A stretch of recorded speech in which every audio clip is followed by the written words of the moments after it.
Hi viewers, welcome to our channel. ప్రస్తుతం మనతో పాటు దాము బాలాజీ గారు సీనియర్ జర్నలిస్ట్ ఉన్నారు. వాడితో ఒకసారి మాట్లాడదాం. సార్ నమస్కారం. సార్ గోరెంట్ల మాధవ్ నిన్నే బెయిల్ మీద బయటకు రావడం జరిగింది. అయితే బయటకు వస్తూ మీడియాతో మాట్లాడుతూ చంద్రబాబు నాయుడు గారి పైన విమర్శలు అయితే చేశారు. నా పిక్క మీద ఉన్న వెంట్రుకు కూడా పీకలేరంటూ అటువంటి కామెంట్స్ కూడా చేయడం చూస్తున్నాం. మరి గోరెంట్ల మాధవ్ ప్రజెంట్ కండిషన్ ఏంటి? బెయిల్ మీద రావడం ఏ కేసుకు సంబంధించి దీని వివరాలు ఏ విధంగా ఉన్నాయి? గోరెంట్ల మాధవ్ 11న అరెస్ట్ అయ్యాడు. ఈ మంత్ 11న ఆయనకి బెయిల్ వచ్చేసింది. సో ఆయన అరెస్ట్ అయితే ఆయన మొదట గుంటూరు జైల్లో పెట్టారు, తర్వాత రాజమండ్రి సెంట్రల్ జైలుకి తరలించారు. ఆయన రాజమండ్రి సెంట్రల్ జైల్లో ఉన్నాడు. సో ఆయనకి బెయిల్ త్వరగానే వచ్చిందని చెప్పుకోవచ్చు. మామూలుగా అయితే ఇప్పుడు తెలుగుదేశం కూటమి ప్రభుత్వం ఏం చేస్తుందంటే వైసీపీ నాయకులు ఎవరు అరెస్ట్ అయినా వాళ్ళు త్వరగా బయటికి రాకుండా వరుసగా కేసులు పెట్టుకుంటూ వెళ్ళి వాళ్ళకి పీటీ వారెంట్లు, ప్రిజనర్ ఇన్ ట్రాన్సిట్ వారెంట్లని ఇష్యూ చేసి ఒక కేసులో బెయిల్ వస్తే ఇంకొక కేసులో మళ్ళీ లోపలేసే కార్యక్రమం చేస్తుంది. పోసాని కృష్ణమురళి కావచ్చు, మిగతా వాళ్ళ మీద కూడా ఇలాంటివి జరుగుతున్నాయి. ముఖ్యంగా సోషల్ మీడియా యాక్టివిస్టుల మీద అంతా కూడా ఇలాంటివి జరుగుతున్నాయి. దాదాపు 100 మందికి పైన సోషల్ మీడియా యాక్టివిస్టులు జైల్లో ఉన్నారు. ఇప్పుడిప్పుడే ఒక్కొక్కరు బయటకు వస్తున్నారు, మళ్ళీ కొత్త వాళ్ళని తీసుకెళ్ళి వేస్తున్నారు. సో అంటే కింది స్థాయి వాళ్ళని అరెస్టులు చేసి వాళ్ళని కొట్టే కార్యక్రమం. నిన్న ఒక ఆయన తెలుగుదేశం ఫ్రెండే కనబడ్డాడు. ఆయన చెప్తున్నాడు, లోకేష్ ఆర్డర్స్ మేరకి పోలీసులు తీవ్రంగా కొడుతున్నారు. ఇంతకుముందు అయితే 2 దెబ్బలేసి వదిలేసేవాళ్ళు, ఇప్పుడు ఇంకా ఈ పని జన్మలో చేయొద్దు అన్నట్టుగా కొడుతున్నారు పోలీసులు అని చెప్తున్నాడు. సో ఏమన్నా హైకోర్టు కూడా అక్కడ కొడుతున్నారు కదా, మీరు సీసీటీవీ ఫుటేజ్ బయట పెట్టండి అంటే పోలీసులు సీసీటీవీ ఫుటేజ్ కూడా హైకోర్టుకి ఇవ్వట్లేదు. హైకోర్టు సీరియస్ కూడా అయింది ఆ విషయంలో, సీసీటీవీ ఫుటేజ్లు ఇవ్వమని. ఎందుకంటే ఎత్తుకుపోయిన వాళ్ళని కోర్టుకి కూడా ప్రొడ్యూస్ చేయకుండా ప్రైవేట్ గెస్ట్ హౌస్లో పెట్టి కొడుతున్నారని అనేక హెబియస్ కార్పస్ పిటిషన్లు కూడా వేశారు. ఇంకొక పద్ధతి ఏంటంటే సెక్షన్లు, కంప్లైంట్ ఒకటి ఉంటే సెక్షన్లు ఒకటి పెట్టి, ముఖ్యంగా 111 బిఎన్ఎస్ అంటే organised crime syndicate member. So organised crime syndicate మెంబర్గా ఉండడం, లేకపోతే ఆ మెంబర్లకు హెల్ప్ చేయడం, లేకపోతే దాంట్లో నుంచి వచ్చిన డబ్బులు తీసుకోవడం, ఇలాంటి క్రైమ్స్ 111 కిందకు వస్తాయి. వీళ్ళేమో సోషల్ మీడియాలో పోస్టులు పెడుతున్నారు, దానికి ఆర్గనైజ్డ్ క్రైమ్ సంబంధం లేదు కానీ దాంట్లో ఇరికిచ్చేస్తున్నారు. సో ఇటువంటివి జరుగుతున్న క్రమంలో ఈయనకి బెయిల్ రావడం అనేది కొద్దిగా ఆశ్చర్యకరమే మాధవ్కి. సో మాధవ్ అసలు ఎందుకు అరెస్ట్ అయ్యాడు? ఆయన మీద గతంలో కూడా కొన్ని కేసులు ఉన్నాయి ఆల్రెడీ. వాటిలో అరెస్ట్ చేయలేదు, ఓన్లీ విచారణకు మాత్రం గతంలో కూడా మాధవ్ని పిలిపించారు. అయితే ఇప్పుడు అరెస్ట్ చేయడానికి కారణం ఏంటంటే ఈ నెల 10న చేబ్రోలు కిరణ్ అని Telugu Desam social media activist Bharathi Reddy మీద ఒక దారుణమైన పోస్ట్ పెట్టాడు. దాంతో తెలుగుదేశం వాళ్ళు అతను అరెస్ట్ చేయాలన్న పరిస్థితి ఏర్పడింది. ఎందుకంటే వైసీపీ ఎప్పుడూ లేని స్థాయిలో ఇతని మీద విరుచుకుపడ్డారు. ఇతన్ని కొడతారేమో, చంపేస్తారేమో ఒక వాతావరణం క్రియేట్ అయింది. దాంతో చంద్రబాబు ప్రభుత్వం తెలివిగా అతన్ని అరెస్ట్ చేస్తున్నట్టు, అంటే ఒకటి మా వాళ్ళైనా మేము అరెస్ట్ చేస్తాం చూడం అని చెప్పుకోవడం ఒకటి, రెండోది వీళ్ళ నుంచి ప్రొటెక్షన్ చేయడానికి తను జైల్లో పెడితే క్షేమంగా ఉంటాడు అనే పద్ధతిలో అతను అరెస్ట్ చేశారు. దాని తర్వాత అరెస్ట్ చేసినప్పటి నుంచి అతని మీద సింపతి బిల్డప్ చేయడానికి మళ్ళీ వాళ్ళే ట్రై చేశారు. అతనికి వాళ్ళ ఇంటికి ఫండ్ కలెక్షన్ ఇవన్నీ కూడా ఎన్ఆర్ఐలు ఇవన్నీ ఫండ్ వేసుకొని వాళ్ళ ఇంటికి ఇచ్చారు. అతను ఒక వీరుడిలాగా, అతనేదో దేశం కోసం దేశభక్తుల్లాగా ప్రొజెక్ట్ చేయడానికి ట్రై చేశారు. అతను త్యాగాలు చేస్తున్నట్టు పోస్టులు పెద్ద పెద్ద జర్నలిస్టులు కూడా, తెలుగుదేశం జర్నలిస్టులు పోస్టులు పెట్టారు. అతనికి బెయిల్ కూడా త్వరగానే బయటకు వచ్చేసాడు అతను. ఎందుకంటే మొత్తం గవర్నమెంటే వాళ్ళది కాబట్టి పబ్లిక్ ప్రాసిక్యూటర్ కోర్టులో ఈ బెయిల్కి వ్యతిరేకంగా ఆర్గ్యూ చేయకపోతే, మాకు అబ్జెక్షన్ లేదన్నట్టుగా ఉండిపోతే బెయిల్ ఈజీగా వచ్చేస్తుంది. సో అలాగా వచ్చేసింది అతనికి. ఆ టైంలో అరెస్ట్ అయిన టైంలో అతని మీద దౌర్జన్యం చేసి దాడి చేయడానికి మాధవ్ వెళ్ళాడు.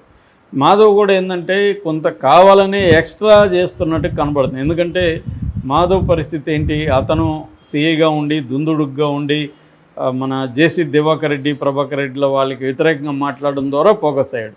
కాకపోతే అతను కురబకులం అక్కడ మనకి హిందూపురం నియోజకవర్గంలో బలంగా ఉంది కాబట్టి జగన్కి వేరే క్యాండిడేట్ దొరక్క ఇతను యాక్టివ్గా ఉన్నాడు, కురబాది ఇదిలో ఉంది, సిఐగా పనిచేశాడు అని చెప్పి అతనికి ఇచ్చేశాడు. అట్లాగే ఇటుపక్క అనంతపురం కూడా తలార్ రంగయ్య, ఆయన గ్రూప్ 1 ఆఫీసర్గా ఉన్నాడు. ఇతనికి కాంట్రాస్ట్ అనుకోవచ్చు. సో అతనికి ఏంటంటే ఐడియలిస్టు, సౌమ్యంగా ఉంటాడు, ప్రజలకి అందుబాటులో ఉంటాడు, ఆయనకు కూడా జగన్ ఇలాగే ఆయనకు కూడా ఏం బ్యాక్గ్రౌండ్ లేదు, గాడ్ ఫాదర్స్ లేదు, పొలిటికల్ బ్యాక్గ్రౌండ్ కానీ ఏ బ్యాక్గ్రౌండ్ లేకపోయినా ఆయన బోయ కులం వాళ్ళు సంఖ్య ఎక్కువ ఉంది, ఇతను కొంత ఐడియలిజం అదంతా ఉంది, రంగయ్యకి మంచి క్లీన్ ఇమేజ్ ఉందని ఈయనకి ఇచ్చారు. ఇద్దరికి ఇచ్చారు, ఇద్దరు గెలిచారు. కానీ ఆ తర్వాత పని విధానం ఏంటి, రంగయ్య ప్రజల్లోనే ఉంటూ ప్రజల సమస్యలను పరిష్కరించడం ఇలాంటి కార్యక్రమంలో ఉంటే ఈయన కూడా చేయలేదని కాదు, ఈయన కూడా చేశాడు. అయితే ఈయన కొంత సిఐగా ఉండడం ఇంకోటి కారణాలు కావచ్చు.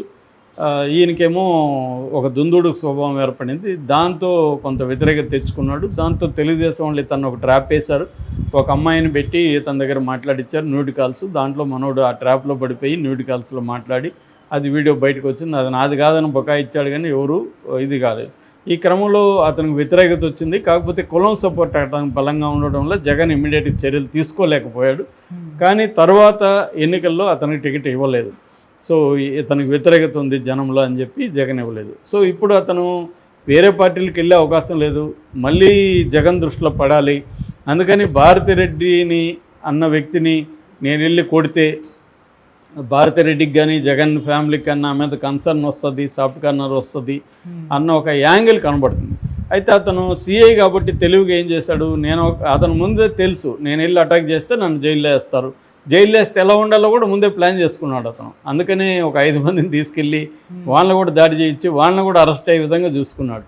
ఎందుకంటే 5 మందితో జైల్లో ఉంటే జైల్లో తనకి అనేక సౌకర్యాలు అవన్నీ మీడియేషన్ చేయాలన్నా, లేకపోతే హెల్పర్లు కావాలన్నా, లేకపోతే ఏదన్నా గేమ్స్ ఆడుకోవాలన్నా తన మనుషులు ఉండాలి, వాళ్ళతో డిస్కస్ చేసుకోవడానికి కానీ అన్ని రకాల పనులకు పనికొస్తారని చెప్పి ముందుగానే ప్లాన్ చేసుకుని 5 మందిని పట్టుకుపోయాడు. సో 5 మందికి కూడా ఇప్పుడు బెయిల్ ఇప్పించగలిగాడు. ఒక రకంగా మాధవ్కి చెడ్డ పేరు వచ్చింది, దీనివల్ల మంచి పేరు కూడా వచ్చింది. అంటే వైసీపీలో ఇవాళ అందరూ భయపడుతున్న టైంలో మాధవ్ ధైర్యంగా నిలబడి ఫైట్ చేస్తున్నాడు అన్న ఒక ఇది మాధవ్కి అయితే ఖచ్చితంగా వచ్చింది. ఎందుకంటే ప్రతిపక్షంలో ఉన్నప్పుడు ఇలాంటి వాళ్ళకే మంచి పేరు వస్తుంది, ఇలాంటి వాళ్ళ అవసరం ప్రతిపక్షాలకు ఉంటుంది. ఎందుకంటే తెలుగుదేశం కూటమి ప్రభుత్వం చాలా సివియర్గా ఎప్పుడూ లేనంతగా వైసీపీ మీద అన్ని వైపుల నుంచి దాడులు చేస్తున్న టైంలో ధైర్యంగా నిలబడి గ్రౌండ్ స్ట్రీట్ బ్యాటిల్ అంటాం, స్ట్రీట్ బ్యాటిల్లో నిలబడి పోరాడే వాళ్ళు తగ్గిపోతారు, అందరూ సైలెంట్ అయిపోతారు. అలాంటి దీంట్లో మాధవ్ వచ్చి నన్ను ఏం చేయలేరు అన్నట్టుగా వచ్చాడు, అరెస్ట్ అయ్యాడు, బెయిల్ మీద బయట వచ్చాడు. నిన్న బెయిల్ మీద బయట వచ్చి ఆ బెయిల్ కూడా కండిషన్ బెయిల్ 10,000 రూపాయలు కట్టాలి, తర్వాత 2 జామీన్ ఉండాలి, తర్వాత every Saturday Guntur Nagarapalem police స్టేషన్కి వచ్చి సంతకం పెట్టాలి. ఇవన్నీ బాగానే ఉందండి. అయితే నిన్న ఆయన మళ్ళీ మీడియాతో మాట్లాడాడు, చంద్రబాబు నా పెక్క మీద ఎండ్రుకు కూడా పేకలేడు అనే ఒక స్టేట్మెంట్ ఇవ్వడం వల్ల మళ్ళీ కాంట్రవర్సీలోకి వెళ్ళాడు. మరి దీని మీద మళ్ళీ ఒక కేసు పెడతారేమో చూడాలి. ఆయన దానికి కూడా చెబుతున్నాడు, మేము ఎన్ని కేసులు పెట్టినా నన్ను మీరేం పీకలేరు, మా వైసీపీ మేము నిలబడతాం గట్టిగా అని ఒక ధైర్యాన్ని దమ్ముని ఇచ్చే విధంగా ఆయన మాట్లాడాడు. ఇది అంటే ఆయన క్లియర్గా మళ్ళీ జైలుకి పెట్టినా కూడా నేను వెళ్తాను జైలుకి అని డిసైడ్ అయినట్టుగా మనకు కనబడుతుంది. నిజానికి వైసీపీకి అటువంటి వాళ్ళ అవసరం ఇప్పుడు ఉంది. ఎందుకంటే మంచో చెడు మూర్ఖంగా ఈ ప్రభుత్వాన్ని ఎదుర్కొని కేసులు పెడతారో పెట్టుకోండి, జైలుకి పంపిస్తారో పంపించుకోండి, కొడతారా కొట్టండి అన్న పద్ధతిలో నిలబడే వాళ్ళు ఇప్పుడు వైసీపీ పార్టీకి అవసరం.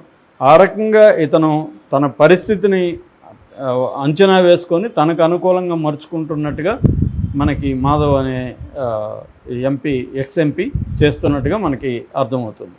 Okay sir, thank you so much.